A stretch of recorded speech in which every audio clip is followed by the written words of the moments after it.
Bonsoir à toutes et à tous et bienvenue au Journal du Soir en français sur Télé Liban.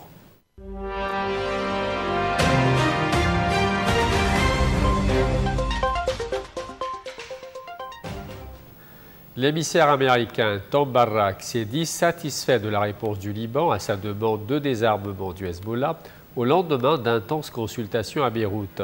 Alors que le Hezbollah sort affaibli de la guerre avec Israël, Washington pousse pour une solution politique complète.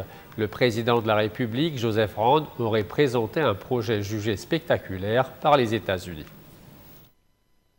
Thomas Barrack, émissaire spécial américain pour la Syrie et ambassadeur en Turquie, est à Beyrouth avec une mission délicate, obtenir un engagement du Liban sur le désarmement du Hezbollah. À l'issue d'un long entretien avec le président Joseph Rohn, Thomas Barrack s'est montré optimiste. Il a déclaré « Je suis incroyablement satisfait de la réponse du Liban. Ce que le président m'a présenté est réfléchi, responsable et donne de l'espoir. » Mais le Hezbollah reste inflexible. Dimanche, son secrétaire général Naïm Qassem a exclu tout désarmement tant qu'Israël occupe les territoires au Liban et viole le cessez-le-feu. Il a été catégorique. Nous ne rendons pas nos armes sous pression. Israël doit d'abord se retirer et cesser ses agressions. Sorti affaibli du conflit 2024, le Hezbollah a perdu une grande partie de sa direction militaire. Les États-Unis veulent profiter de cette conjoncture pour pousser à un règlement politique appuyé par une résolution de l'ONU. L'accord de cessez-le-feu signé en novembre dernier prévoit déjà un retrait du Hezbollah du Liban Sud, mais son application reste partielle. Thomas Barrack cite désormais la Syrie comme exemple. Damas, après un changement de régime, serait en voie de renouer le dialogue sécuritaire avec Israël. Le message à Beyrouth est clair, embarquer dans le train du changement régional ou rester à quai. Barrack a bien affirmé, le Liban peut redevenir la perle de la Méditerranée. La paix et la prospérité sont à portée si le pays fait les bons choix.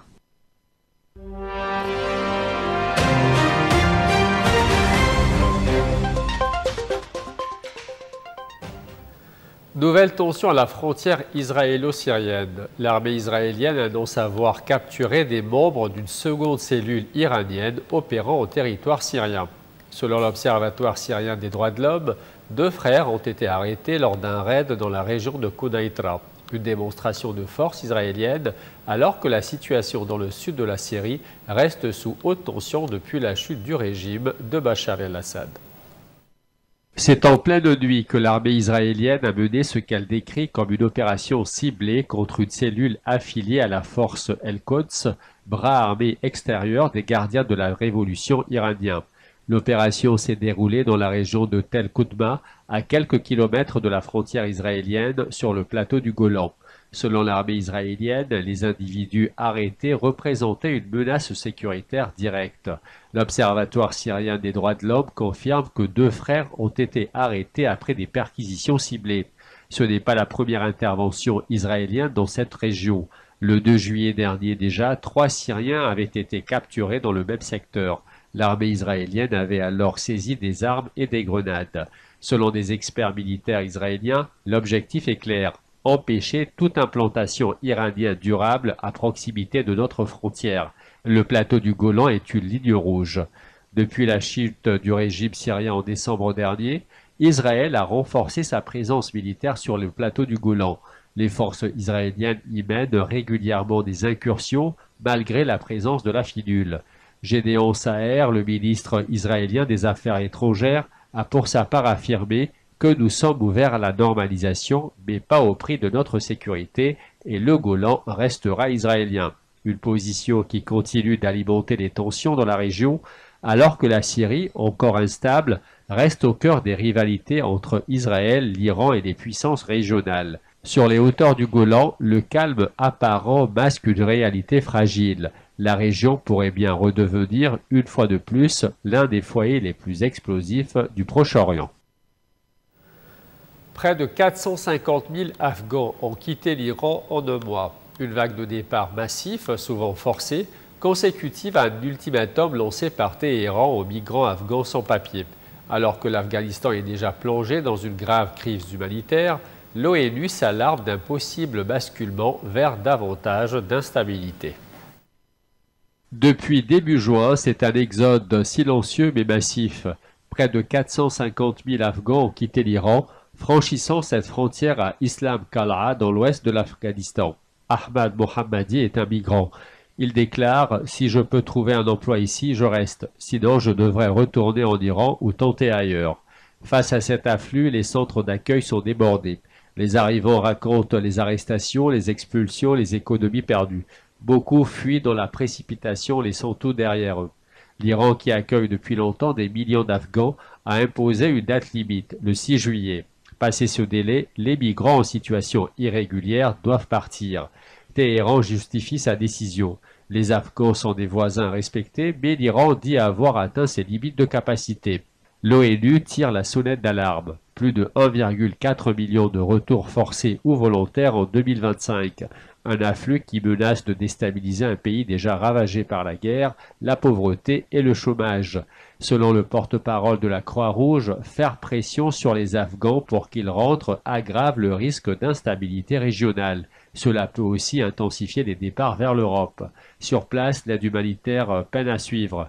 ONG et agences onusiennes réclament des fonds urgents, car derrière chaque visage, un exil, une incertitude et souvent un retour vers l'inconnu.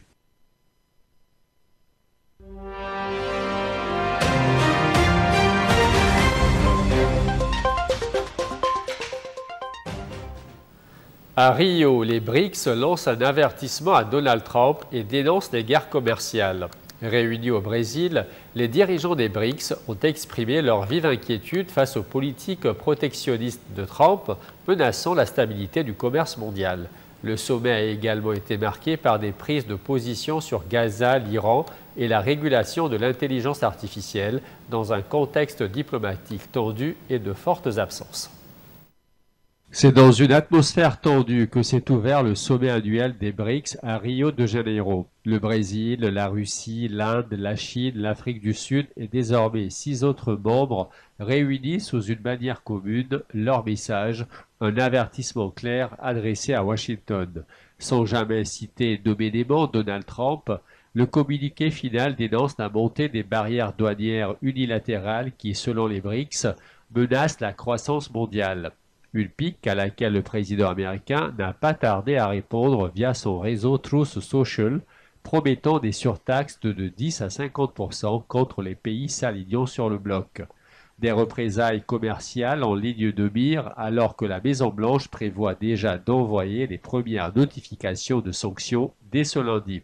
Au-delà des tensions économiques, le sommet s'est aussi penché sur le conflit à Gaza. Les BRICS réclament un cessez-le-feu immédiat et dénoncent les frappes contre l'Iran comme une violation du droit international. Mais le sommet a aussi été marqué par des absences de poids.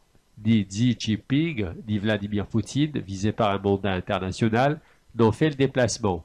Lula, lui, en a profité pour dénoncer ce qu'il appelle le génocide israélien à Gaza et l'effondrement du multilatéralisme. Enfin, un autre sujet stratégique s'est invité au débat, l'intelligence artificielle. Les BRICS appellent à une régulation mondiale pour éviter, selon leurs mots, que cette technologie ne devienne l'outil de quelques milliardaires. Entre guerre commerciale, diplomatie régionale et nouvelles technologies, les BRICS veulent peser davantage sur l'échiquier mondial. Reste à savoir si l'unité affichée à Rio survivra à l'épreuve des sanctions américaines. Plus de 80 morts, des dizaines de disparus, des familles dévastées. Le Texas fait face à l'une des pires catastrophes naturelles de son histoire récente. Des inondations d'une violence exceptionnelle ont frappé le centre de l'État le jour de la fête nationale, tandis que les recherches se poursuivent pour retrouver 10 fillettes disparues dans un camp d'été. Les secours fédéraux sont mobilisés. Donald Trump a promis de se rendre sur place vendredi prochain. C'est un paysage de désolation qui s'étend à perte de vue. À Hunt, au Texas, le fleuve Guadalupe est sorti de son lit en moins d'une heure, emportant tout sur son passage. Le drame s'est abattu sur un camp d'été où séjournaient près de 750 jeunes filles. 10 d'entre elles restent introuvables. Sous la pluie, des bénévoles viennent prêter main forte. Certains ont retrouvé des corps. D'autres continuent de chercher l'espoir dans les débris. Donald Trump, encore au New Jersey, a promis de se rendre sur place vendredi. Il qualifie la catastrophe de sans précédent depuis un siècle. Plus de 450 secouristes ont été déployés. Des drones et des hélicoptères survolent en continu les zones les plus touchées. Les pluies ont atteint près de 300 mm en moins d'une heure, un tiers des précipitations annuelles tombées d'un coup sur un sol incapable d'absorber l'eau.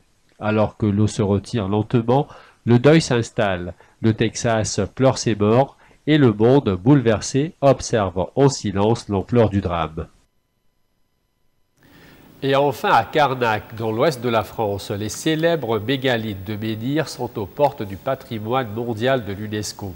Entre fierté patrimoniale et crainte du surtourisme, les habitants et les élus s'interrogent sur l'avenir de ce paysage mégalithe exceptionnel, vieux de plus de 6000 ans. Ils sont plus de 3000 debout depuis des millénaires.